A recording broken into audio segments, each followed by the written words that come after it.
नमस्कार मित्रांनो, success English speaking A to Z या आपल्या यूट्यूब चॅनलवर आपणा सर्वांचे स्वागत आहे. आपणास माहितीच आहे की हा चॅनल इंग्रजी शिकणाऱ्या प्रत्येकास खूप महत्त्वाचा आहे.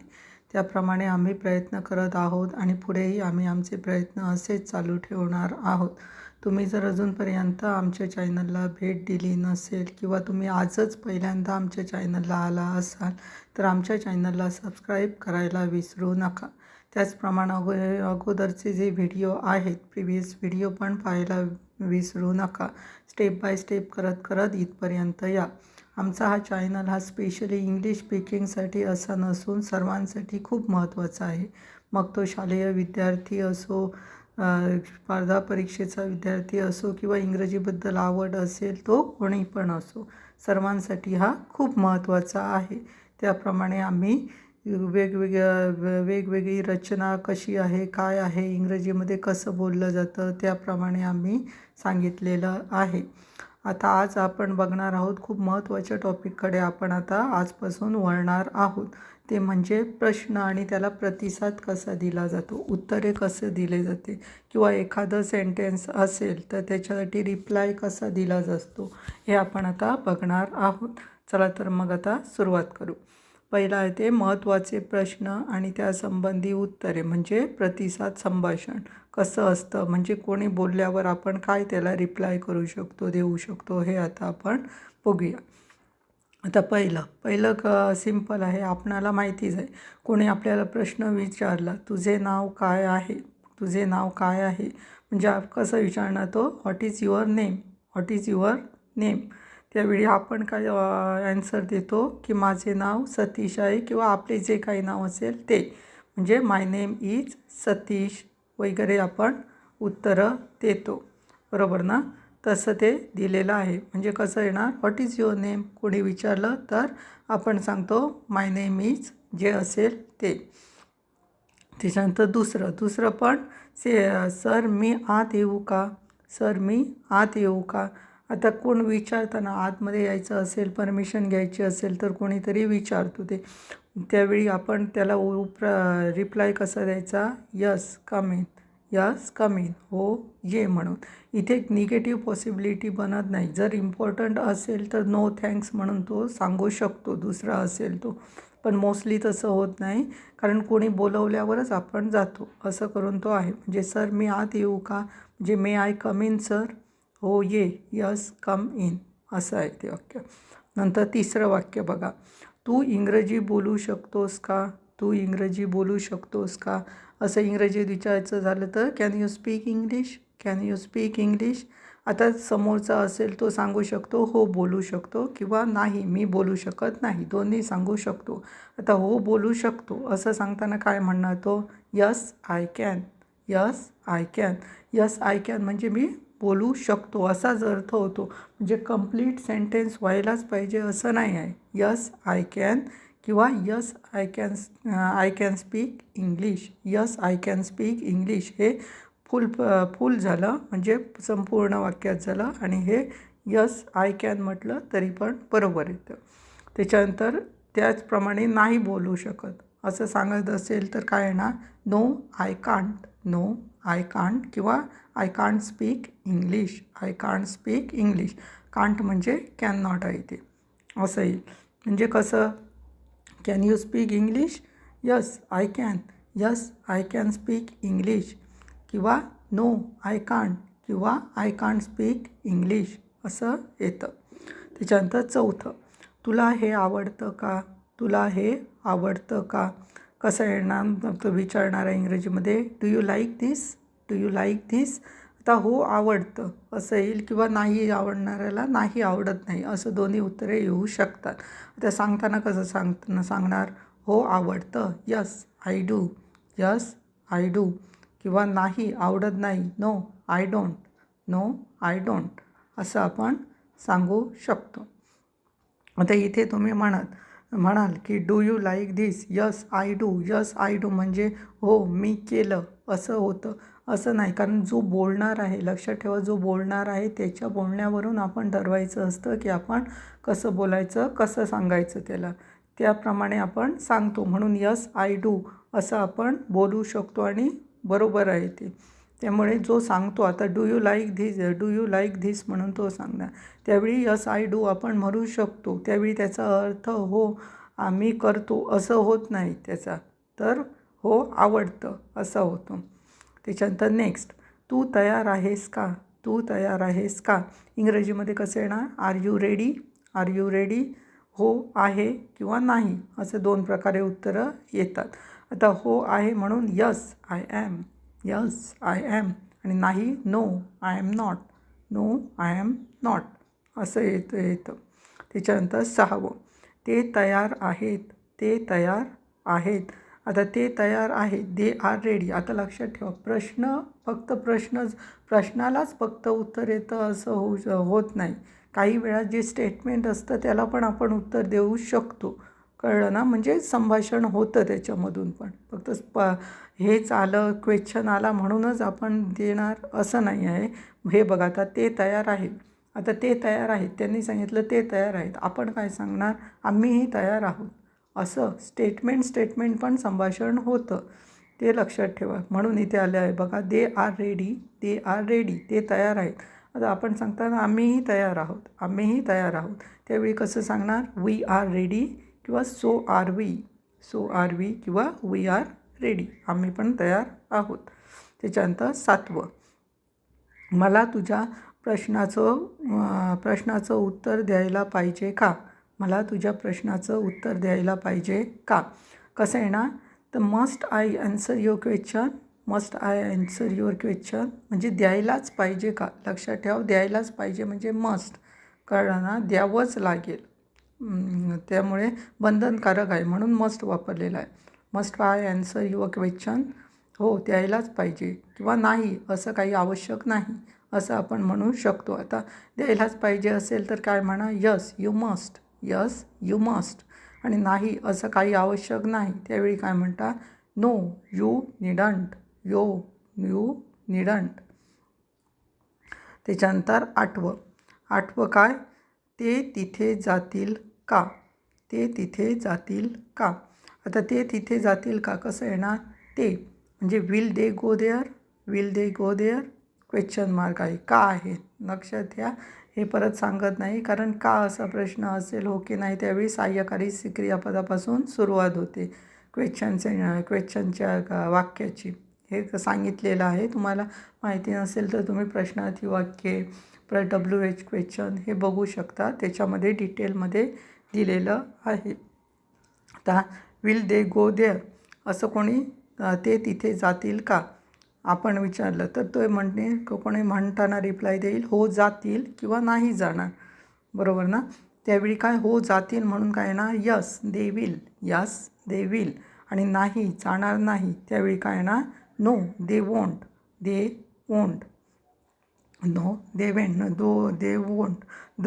वोंटचं म्हणजे काय आहे, ते विल नॉट आहे, ते लक्षात ठेवा, विल नॉटचं वोंट होतं. त्याच्यानंतर 9वं, तो पोहोचला असेल का, विल ही हॅव रिच्ड. आता त्याचं उत्तर देताना कसं असेल, हो असेल, पोहोचला असेल किंवा नसेल पोहोचला असं देतो. आता हो असेल वेळी काय ना, यस ही विल, हो तो पोहोचला असेल. नसेल पोहोचला तर नो ही वोंट, वोंट म्हणजे विल नॉट आहे, लक्षात ठेवा, ती संक्षिप्त रूप आहे. त्याच्यानंतर 10वं, हे चांगलं पुस्तक आहे. आता दिस इज अ गुड बुक, हो चांगलं आहे, आपण पण काय म्हणणार, हो चांगलं आहे, यस धिस इज असं हे आलेलं आहे. आता लक्षात ठेवा, वरचंच वाक्य हेच घ्या, हे चांगलं आहे, त्याचं ॲन्सर हो चांगलं आहे. आता वरील वाक्यात धिस आहे ना, त्याच्या जागेवर आपण इट पण वापरू शकतो, म्हणजे यस इट इज वापरू शकतो किंवा यस धिस इज हे वापरलं तरी पण चालेल, दोन्ही प्रकारे आपण सांगू शकतो. त्याच्यानंतर नेक्स्ट 11वं वाक्य, क्लास वेळेवर सुरू होता. The class start on time. आता सांगताना कसं, हो वेळेवर सुरू होता कोणाही म्हणेल, आणि नाही वेळेवर सुरू होत नाही असं असताना काय येणार, ते हो वेळेवर सुरू होता म्हणजे यस इट डज. आणि नाही वेळेवर सुरू होत नाही, नाही वेळेवर सुरू होत नाही, त्यावेळी काय ना no it doesn't, it doesn't. आता तुम्ही म्हणाल की इथे इट डज, डज का आलं? तर लक्षात घ्या वाक्य कसं आहे ते. वाक्य आहे the class starts on time. हे कुठल्या काळात आहे? स्टार्ट्स आहे, स्टार्ट्स. स्टार्ट्स SES लागलेला आहे, साध्या वर्तमान काळात आहे. आता साध्या वर्तमान काळात जर करता एकवचनी असेल द क्लास, द क्लास म्हणजे एक वर्ग आहे, एक वचन आहे, त्याच्यामुळे S लागलेला आहे. त्यावेळी एकवचनी असेल तर काय तर डज वापरलं जातं, डू डज. अनेक वचन असेल तर डू वापरतात, एक वचनी असेल तर डज वापरतात, म्हणून इथे डज वापरलेला आहे. Yes it does, yes it does. आणि नो वेळेवर सुरू होत नाही, नो इट डझंट असं आलेलं आहे. हे खूप महत्त्वाचं आहे. तुम्हाला अगोदर पण आम्ही सांगितलेलं आहे की काळ व्यवस्थित करा. सगळं जे आहे दिलेलं आहे ते खूप महत्त्वाचं आहे. वाक्याने त्याचा उपयोग केला जातो. त्याच्यामुळे प्लीज तुम्ही अजून बघितलं नसेल, इग्नोर करत असाल तर प्लीज बघा आणि व्यवस्थित करा ते. त्याच्यानंतर नेक्स्ट घेऊ 12वं. पाऊस पडू शकतो, पाऊस पडू शकतो. आता इट मे रेन, शक्यता आहे पडू शकतो. It may rain, it may rain, पाऊस पडू शकतो, हो पडू शकतो. आपण पण काय म्हणतो? हो पडू शकतो असं म्हणतो. त्यावेळी is yes it may, yes it may असं आपण म्हणू शकतो. त्याच्यानंतर 13वं. तिला नोकरी मिळाली आहे, तिला नोकरी मिळाली आहे. Yes has got a job, she has got a job, she has got a job. आता आपण पण माहीत असेल आपल्याला हो मिळाली आहे, मला पण माहीत आहे हो मिळाली आहे. त्यावेळी आपण कसं म्हणू शकतो? Yes she has, yes she has. त्याच्यानंतर 14वं वाक्य. ती तिथे जाईल का, ती तिथे जाईल का? आता कसं येणार? Will she go there, will she go there. आता हे कसं येणार? हो जाईल किंवा नाही जाणार असं ॲन्सर येणार. सांगणाऱ्यावर डिपेंड आहे तो काय सांगतो ते. म्हणजे तिथे जाईल का त्याच्यावर ते डिपेंड आहे. त्यावेळी हो जाईल असं असेल त्यावेळी काय? Yes she will, yes she will. नाही जाणार नाही त्यावेळी काय ना? No she will not, no she will not. Will not म्हणजे वॉन्ट किंवा नो शी वॉन्ट. आलं लक्षात? असं आहे ते. त्याच्यानंतर 15वं. तो गंमत करत होता, तो गंमत करत होता. आता तो गंमत करत होता म्हणजे he was joking, he was joking. आता आपण काय नाही गंमत करत असेल असं आपल्याला वाटत असेल त्यावेळी आम्ही सांगणार नाही तो गंमत करत नव्हता, नाही तो गंमत करत नव्हता. त्यावेळी कसं येणार सांगताना? नो ही वॉजंट, नो ही वॉजंट म्हणजे तो गंमत करत नव्हता. त्याच्यानंतर 16वं वाक्य. तू तिथे का गेलास, तू तिथे का गेलास? आता कसं येणार? तर why did you go there, why did you go there. त्यावेळी आपण उत्तर सांगताना कायच म्हणणार? नाही मी गेलोच नाही तिथे असं सांगताना सांगतात किंवा त्यावेळी काय येणार? पण मी गेलोच नव्हतो, पण मी गेलोच नव्हतो. कसं येणार? But I didn't, but I didn't असं येणार. त्याच्यानंतर 17वं. ती तिथे आली नव्हती, ती इथे नाही इथे आहे ती. ती इथे आली नव्हती, ती इथे आली नव्हती. कसं आहे ना? She had not come here, she had not come here. नाही आली होती, नाही आली होती. तो म्हणतो आली नव्हती पण आपल्याला माहीत आहे ती आली होती असं असेल त्यावेळी आपण रिप्लाय कसं द्यायचं त्याला? ओ yes she had, O yes she had, नाही आली होती. त्याच्यानंतर 18वं वाक्य. ती खोटं बोलत नाही, ती खोटं बोलत नाही. वाक्य कसं आहे ना? शी डझंट लाय, शी डझंट लाय. आपण कसं जर ती खोटं बोलत असेल त्यावेळी आपण सांगणार काय? नाही खोटं बोलते ती, नाही खोटं बोलते ती, खोटं बोलते ती असं सांगताना आपण कसं रिप्लाय देणार, कसं सांगणार त्याला? हो यस शी डज, हो यस शी डज. आता डज कशाला आलं ते आपल्याला माहिती असेलच, ते सांगितलेलं आहे. त्याच्यानंतर 19. हे मला आवडलं नाही, हे मला आवडलं नाही किंवा मला हे आवडलं नाही. कसं येणार? I didn't like this, I didn't like this. त्याचं कसं येणार? आता आपल्यालाही काही वेळा आवडत नाही त्यावेळी आपण काय येणार? मलाही आवडलं नाही, मलाही आवडलं नाही. त्यावेळी कसं येणार? आय डिडंट आयदर किंवा nor did I, nor did I किंवा आय डिडंट आयदर असं आपण म्हणू शकतो. आणि आवडलं असेल, मला हे आवडलं, तर कसं आहे ना, आय डिड येणार. त्याच्यानंतर 20वं वाक्य, रीती इंग्रजी बोलू शकते. रीती इंग्रजी बोलू शकते. आता रीती कॅन स्पीक इंग्लिश.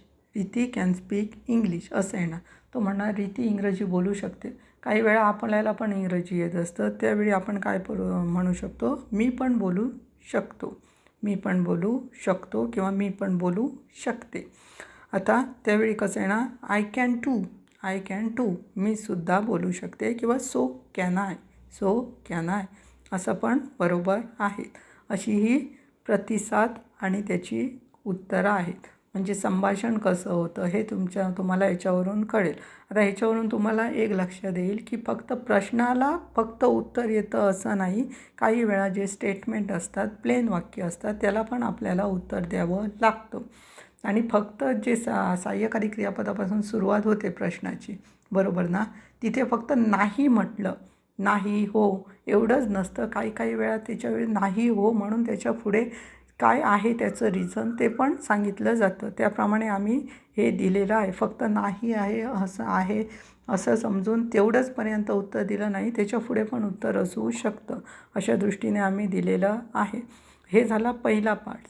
असे आपण आता थोडे पार्ट्स घेणार आहोत, कारण हे खूप महत्त्वाचे आहेत. कारण आता मेनली स्पीकिंग इकडूनच सुरू होते. इथूनच आपल्याला स्पीकिंग कसं आहे म्हणजे वाक्यामधूनच आपल्याला कळणार की आपण रिप्लाय कसा द्यायचा, काय द्यायचा. अगोदर आपण वाक्य बघितली, त्यानंतर वाक्य बघितली, शब्द बघितले, असं करत आपण इथपर्यंत आलो. आता मेनली कसं आहे, स्पीकिंग करताना कसं बोलावं लागतं, काय बोलावं लागतं, कशी वाक्य असतात, त्याला रिप्लाय कसं द्यायचं असतो हे आपण बघणार आहोत.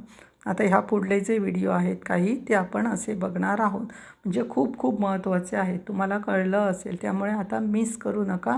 आणि लगेच सबस्क्राईब केलं नसेल तर सबस्क्राईब करा आणि जास्तीत जास्त लोकांशी शेअर करा, म्हणजे त्यांनाही त्याचा फायदा होऊन जाईल. त्याचप्रमाणे तुम्हाला सांगितलेलंच आहे की आमचे अदर सोशल मीडिया प्लॅटफॉर्म्स पण आहेत. त्यामध्ये फेसबुक पेज आहे, त्याचं नाव आहे इंग्लिश स्पीकिंग विथ स्वप्नील, स्मिताचा भाऊ. त्याच्यावर पण व्हिडिओज दिलेले आहेत, फोटोज आहेत, त्याच्यावर पण बरीचशी माहिती आहे इंग्रजीची. ती तुम्ही लक्षात घेऊ शकतात आणि तिथे शिकू शकतात. त्या आमच्या पेजला फॉलो करायला विसरू नका. त्याचप्रमाणे प्रतिलिपी मराठी पेज, प्रतिलिपी अकाउंटवर आहे आमचं स्मिताचा भाऊ. त्याच्यावर पण आम्ही संभाषण कसं करावं, काय आहे, सिरीज आहे आम्ही चौघी म्हणून, त्याच्यामध्ये आम्ही इंग्रजी विषयक जास्त दिलेलं आहे. म्हणजे तुम्हाला त्या संभाषण कसं होईल, काय होईल ते कळेल. त्याचप्रमाणे मोटिवेशनल स्पीचेस आहेत, स्टोरीज आहेत, कंटेंट रायटिंग आहे, सगळं आहे ते तुम्ही वाचू शकता. त्याच्यामुळे पण तुम्हाला बरंचसं येऊ शकतं.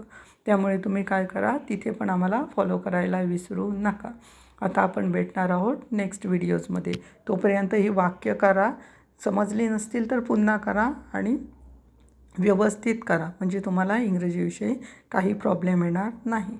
चला तर मग भेटू नेक्स्ट व्हिडिओजमध्ये. तोपर्यंत धन्यवाद.